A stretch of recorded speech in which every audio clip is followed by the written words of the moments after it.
after this news of large-scale invasion of my country, I was feeling paralyzed. For a few days, like I didn't feel any strength. I'm interested in, of course, bigger pain, but within a very intimate environment. And they asked me, will you be able to come back home? And I said, yes, of course. And then I caught a wrong train and I went in the wrong direction and I didn't know like what's going on. To these moments of silences with the cigarette when he can't just rest. Hello and welcome to Culture Vibes, the Federal's special program in which we talk to writers and artists about their work. Joining me today is Ukrainian documentary filmmaker Lesia Diak, whose first feature-length documentary, Dad's Lullaby, it was recently screened at Dharamshala International Film Festival. Earlier, of course, it was selected for the Serhiy Film Festival. And it's a very powerful and moving documentary which chronicles the emotional and psychological toll of the war, of the ongoing Russia and Ukraine war on soldiers. And there's this specific lens that Lesia brings to the story. We'll talk about all that. Lesia, welcome to the show. Thank you so much for joining us. Hello to the viewers and the readers of TheFederal, and thank you for this opportunity to speak about my work and my country. We feel that we need our stories to be heard, and we need your emotional involvement and the empathy. So it's like a very nice moment of interaction that is very meaningful to me. Right, Lesia. I know we have all been, and I think not just people in India, but around the world, we have been deeply concerned about the kind of toll it has taken on the Ukrainian people. And let me begin with this specific story. We can call it as an aspect of the war that often goes unnoticed and is not talked about so much. And I was just reading a report in the BBC, and it talks about how these Russian soldiers are coming back and shooting their own people because they have to take out that kind of the violence that has very much become a part of their life, and that is something that does not go away even if you come back from the frontiers of the war. And if you could talk a little bit about what sort of led you to direct your own first feature-length documentary, that is Dad's Lullaby, and it is a documentary that sort of course dives into this aspect of the war. I had a personal experience of romantic relationship with a soldier and war veteran after he returned from the war. And I closely observed these changes in the way he was not able to be emotionally present and the way he was reacting to events unfolding around him, to all the words or silences around him. Like everything was about to trigger him. The presence of words, the lack of words. I didn't really know how to behave with this person, how to be supportive and helpful. And I was deeply loving this person. But at some point, he just decided to be on his own. And that's the destiny of many war veterans who can't connect to their partners anymore after they come back. And that was a motivation to start working on a long-term project, feature-length documentary, that's Lullaby. I found a family with the help of Ukrainian NGO that worked with veteran families. And they allowed me to observe closely their pain. And they allowed me to also feel their support. So it worked like both ways. I was documenting them and trying to understand this trauma that manifested in the husband, in the wife, in kids. And at the same time, like for me, it was a process of recovery, like psychological recovery from my personal loss. Because in a way, I lost my partner. It was not possible to be in that relationship anymore. So this veteran we are talking about, the protagonist of the documentary, is Serhiy and his family of 3 sons and wife, of course. But there's also a newborn that we get to know in the second part of the documentary. And let me also ask you about this. You just spoke about how you sort of processed your own trauma for this, and it's very interesting because it also kind of unconventional when it comes to documentaries, that the filmmaker herself becomes a part of the story. And it's also interesting in the way that you kind of the conversation that the two of you have, and those are parts of the film, of the documentary, that are very, very fascinating. Your dialogue on love, on loss, and these deep scars of trauma that both of you talk about. And you talked about absence. Of course, I mean, he has to go back, just when he has a newborn or daughter into the family, and he has to return to the war when Russia began the full scale invasion of Ukraine in 2022. Let's talk a little bit about that aspect, that blending the two stories, the story of the filmmaker, and of course you have the subject of Serhiy as a protagonist and as a war veteran. For me, of course, I wanted to put the family in the center of the film.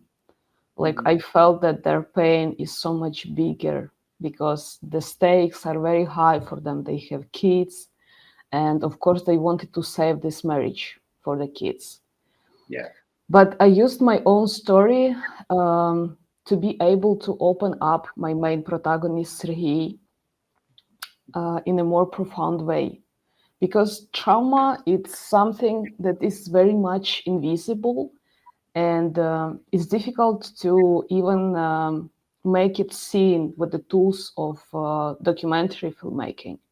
That's why at some point, after Serhiy is separated from his family, I decided to record deep conversations with him and to hear how he feels after what happened, to make him like much more complex character, not just a father who abandoned or a husband who abandoned his wife, but as someone who has his doubts and this is carrying this feeling of guilt. And it's very much like guilt is a negative emotion, right? But when I was in therapy with a psychologist, like for many and many years, we spoke about guilt as something that actually is keeping me from moving forward with my life. And that was something that was also swallowing my main protagonist in this own world. Like, it's an external force. The war impacted him, and that's why he couldn't be himself again. He couldn't give himself fully, but he's carrying guilt for both, like for giving orders to the soldiers who didn't come back alive and for abandoning his children. And of course, like, this is a big tragedy, and it only multiplied with the large-scale invasion when he had no other choice but to go back to the front line. And his little daughter, for now, she has this film to learn something about her father, but she doesn't have her father on a daily basis. And it's like, it's the story that doesn't have answers, clear answers or clear solutions. We will stay with this as a society, as a country, for a very long time. There will be kids who wouldn't be able to be with their fathers. unfortunately. Right. So on the one hand, you have, of course, the veteran who is sort of, and he speaks about in as many words that mentally broken, and words like these that he uses, that the mess in your head, and how it entails in a way also going off the rails, and but also you combine. I think the film alternates between these profound dialogue between the two of you and these very intimate scenes of the kids and him, his wife, and so while there is intimate touch to it all, there is also a sense of unease and sort of uncomfortable kind of thread that you have woven the documentary with, and I wanted to understand from you that is it something that you wanted to purposefully do with an idea that on the one hand you had this conversation going on, and on the other hand you weave in these intimate scenes from his personal life, and of course this is a very short time that he lives with the family and is go back to the front line again, so every moment is cherished, and you have these beautiful scenes in which the kids are having a good time, and also in a way these little moments in which war has sort of seeped into Mhm. their ways of being. So they are, even when they are playing with snow, for instance, they are assuming that they are playing with the grenades, and they're throwing it in a way that sort of seems that they're throwing grenades at the enemy.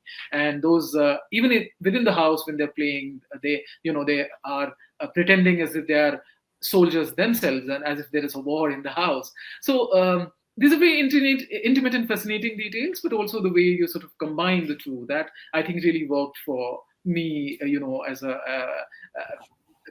viewer. Thank you for sharing this.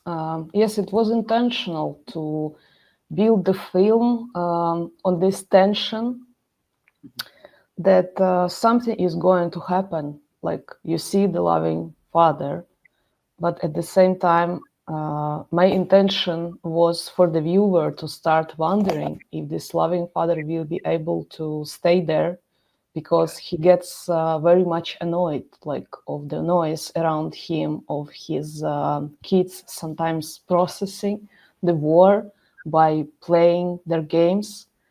And well, it was their reality, like everything what they are doing in their family, it's somehow connected to war. And it's just everywhere. It's in the air. Like I was often using this metaphor that I felt something in the air when I was in that house.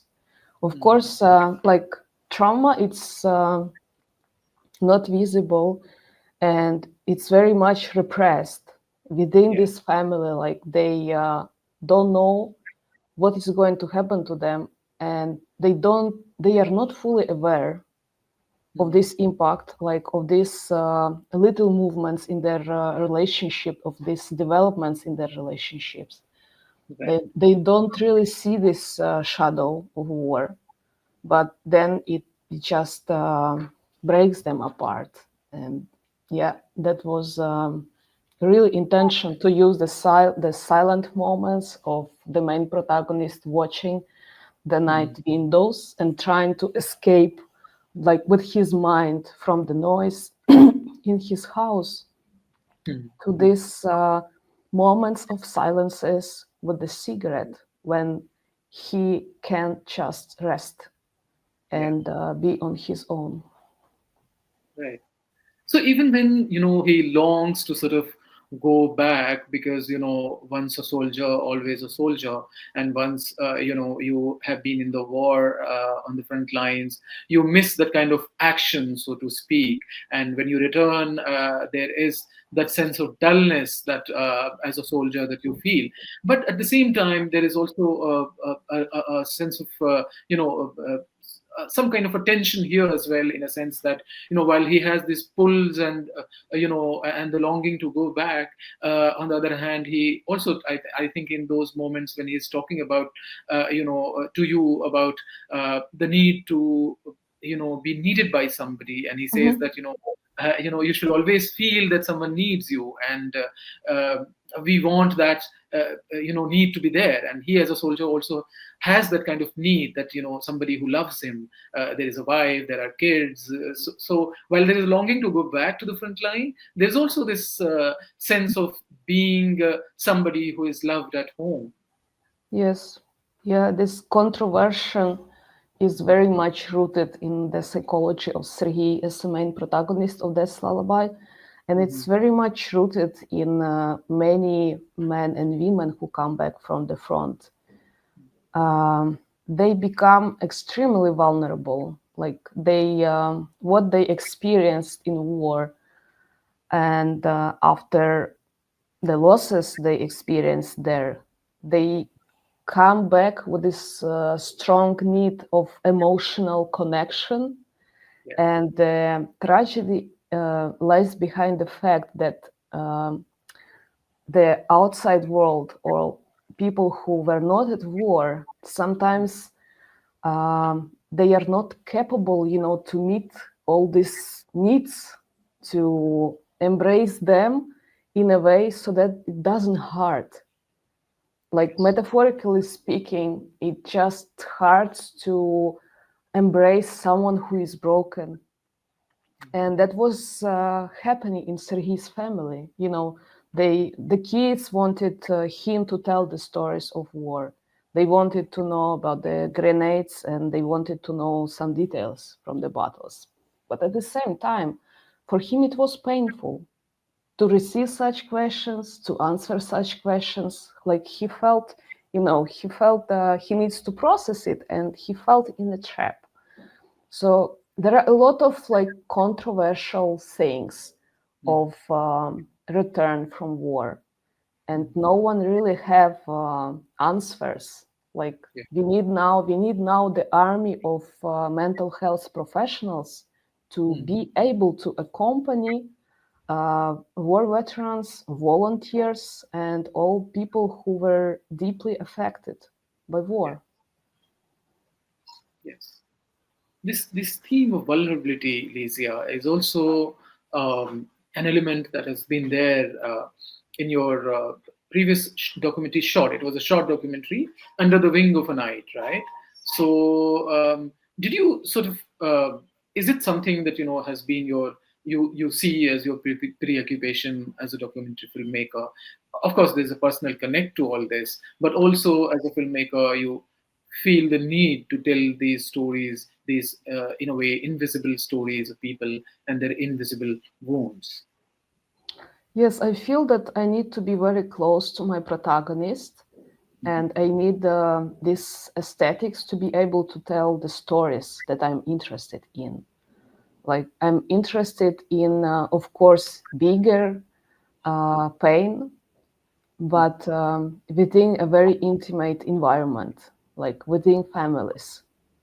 And I'm saying that I'm focused on this minimalistic aesthetics also because of the limits of independent filmmaking. Like, sometimes we don't really have big budgets, and we can't film in many places with many people because this costs us more money.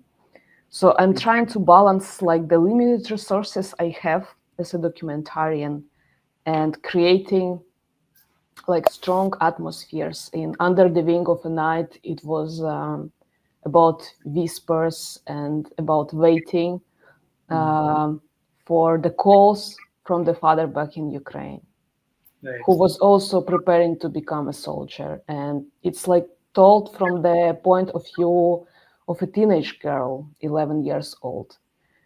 And I believe that the strengths in these films, it's that they are very simple in a way. They give space to connect to them, to the viewers who don't have rich background in documentary filmmaking. They don't need to know a lot, but they will be able to connect to my story. And I think that that's very much it. What fascinates me about the stories focused on families and intimate way of seeing, of presenting these stories. It's this possibility that it can be available for a wide audience and made with limited resources. Right. And absolutely. And this is a documentary that I'm sure will resonate with audiences worldwide, because trauma is universal. And in a way, if you look at it as a love story, also as a story of, absence of a father, or this absence of a husband, that also is very, very universal in that sense. So do you see your other shots? That was, I think, was it wounds that you? Yes. Yeah, the terrain is the same, but I think in terms of protagonists and in terms of story, perhaps a different. But more or less, do you see it in the same vein, that documentary as well? That documentary shot. Well, Wounds is a little bit different film Mhm. because it's probably the first time that I filmed an experience of the community to which I didn't fully belong, because I didn't lose myself, a son or a husband in war. And I decided to make a film about this woman because I felt that as a Ukrainian, it's just my duty to go there once I learned about this rehabilitation program for them, and to be there with my documentary camera. But in Wounds, there was this like strong element of nature, and I was genuinely wondering if there are things in the world that can give us strength in this state of carrying non-healing wounds. I was genuinely wondering, but of course, after completing the documentary, after returning back home, I knew the answer, that this is not possible. Like, there will be years and years and maybe decades once these women will start feeling differently. Like, they just need to be in that state of talking to their beloved ones and living with other sisters who have the same losses, because they can deeply understand them. And well, this work shaped me in a way. There were nights when I couldn't fall asleep. Literally, I couldn't fall asleep after one of the women told me how in the same day she lost her son, and she lost his entire family. While the family was trying to evacuate from Chernihiv region, the Russian soldiers just shoot them. And it's like, it is unimaginable. This woman was religious, and she believed that God took all of them together so that they don't suffer like their losses separately, that they go to heaven all together. Okay. Well, I just, when I couldn't fall asleep, I called to my own mom, and I was trying to talk to my own mom. And that was like a huge support for me as a filmmaker, as a human being. Because like, for mothers, for fathers, it's just, it's so unnatural to lose their child. Like, Right. it will be natural for the child to lose parents once they age and once they need to say goodbye to them. But it's totally unhumane Yeah. way. Like, and of course, they need, like, these people need so much of emotional support, and they need to be heard. That was like my what surprised me. I was very careful with their wounds. I didn't want to touch it directly, but at the same time, I felt that they feel a bit better when they are verbalizing their stories. And that's Yeah. probably the power of documentary filmmaking too. That's very beautifully said, Lesia, because this is something that you notice in in Dad's Lullaby also, that you do not sort of I mean, even you are there in the house, and that kind of this thing, proximity to your subject, you at nowhere does it seem that you are intruding too much into that thing. You're only showing with a very sympathetic, with a very very earnest kind of look at it. And I wanted to ask you just two more questions, and then we will wind Yes. this up. One about this large scale suffering. Of course, as an artist, at some point you struggle to stay true to your craft, when even when there is so much suffering going on, Yes. and when at some point when it becomes very overwhelming, and you find it difficult to sort of retain that kind of sanity, as an artist. How do you sort of navigate that as a filmmaker? Well, art itself gives a lot of purpose. Mhm. Of course, after this news of large-scale invasion of my country, I was I was feeling paralyzed for a few days. Like I didn't feel any strength. I wouldn't be able to navigate the city. I was living in Brussels, and I remember that we went to the protest with my group mates, with my colleagues, filmmakers also. And they asked me, will you be able to come back home? And I said, yes, of course. And then I caught a wrong train, and I went in the wrong direction, and I didn't know like what's going on. Where am I? Like mentally, I'm totally there, like in Ukraine with these people suffering and receiving bombs from Russia.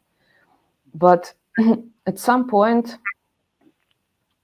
art gives this discipline. It's it's just hard work. To craft art, it's a hard work, and you know that in order to do this work, you need to wake up early, you need to exercise, you need to read books, you need to talk to other colleagues, you need to discuss your ideas and to communicate your ideas, and also establish this communication with the film characters. So all of this was somehow distracting me from this endless pain.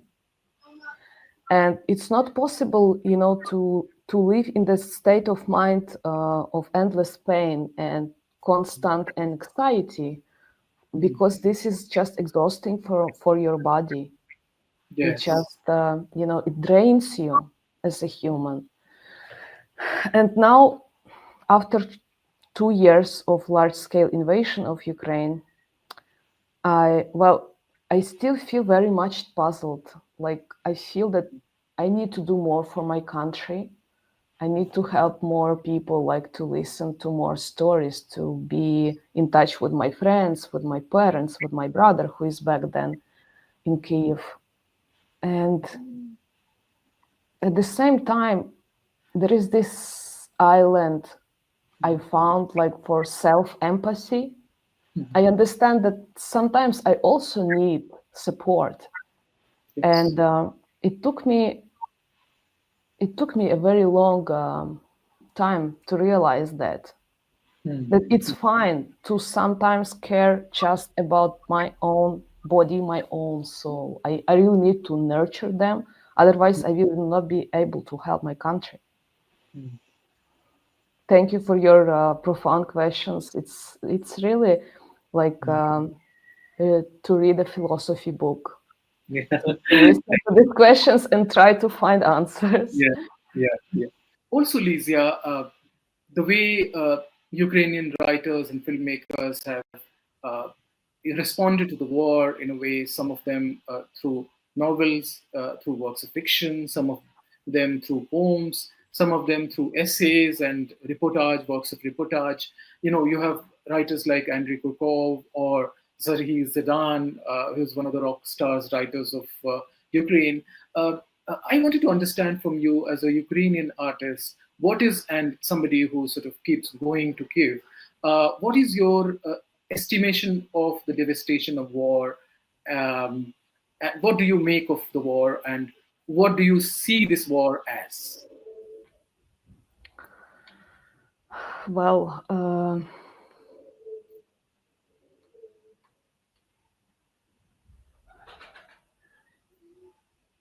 I feel like we are all on trial. I feel like there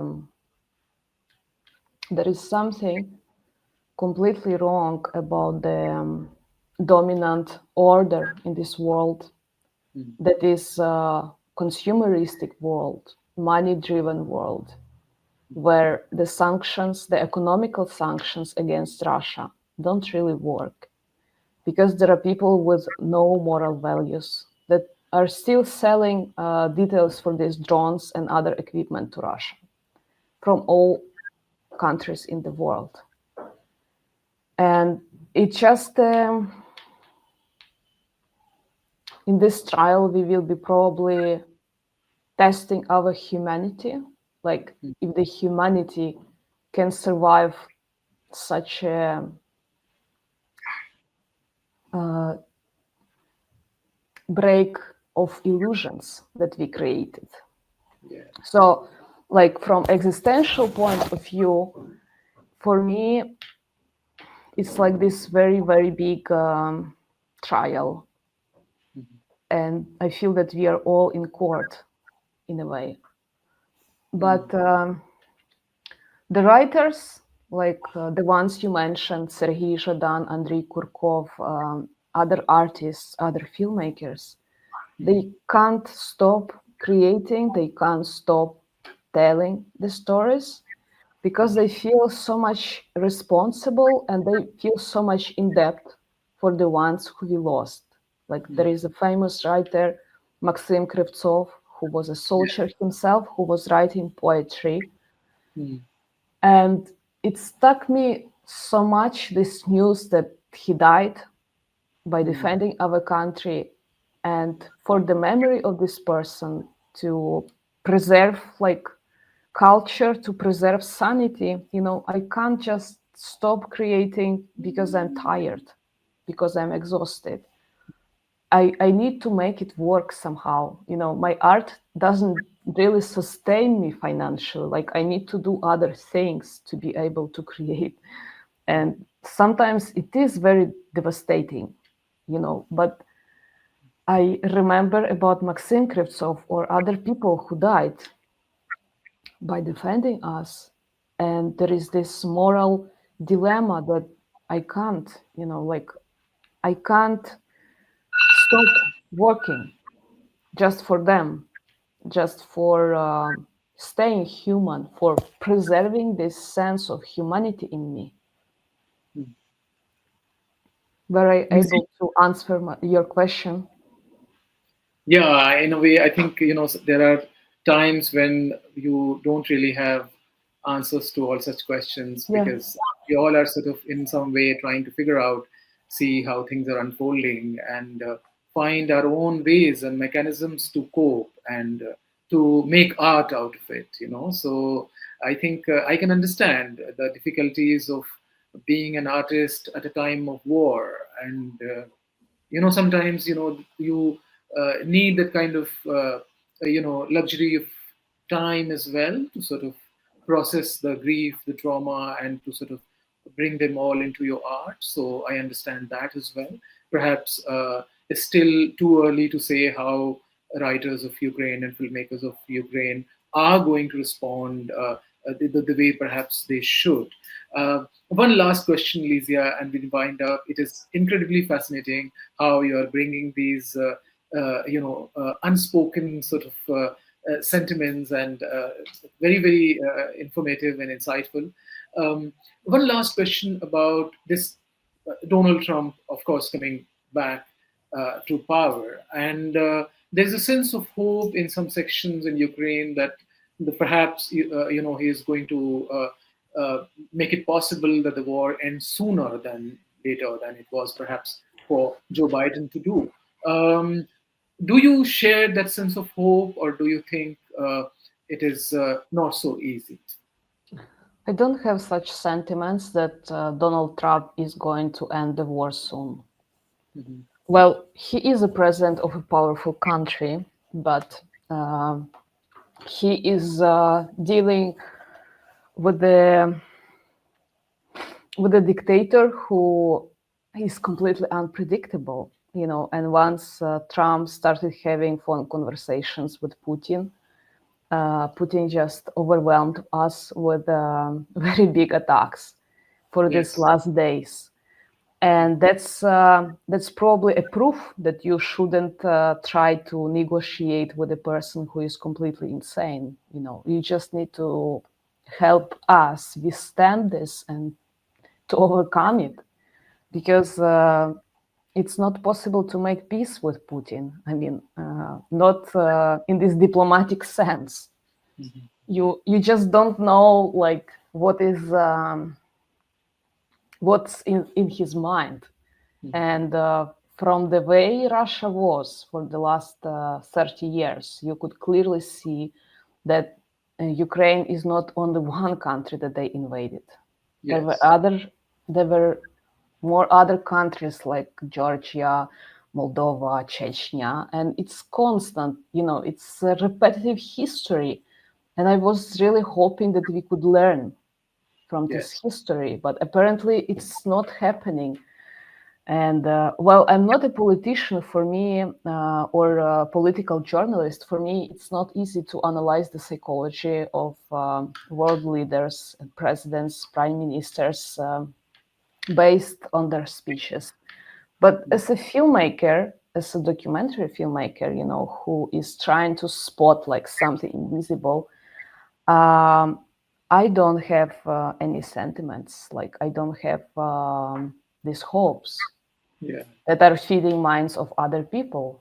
Somehow I just don't believe that, and it's something that my critical thinking, my experience of creating art, equipped me with. Yeah. No, it's not so easy. No, no, Yeah.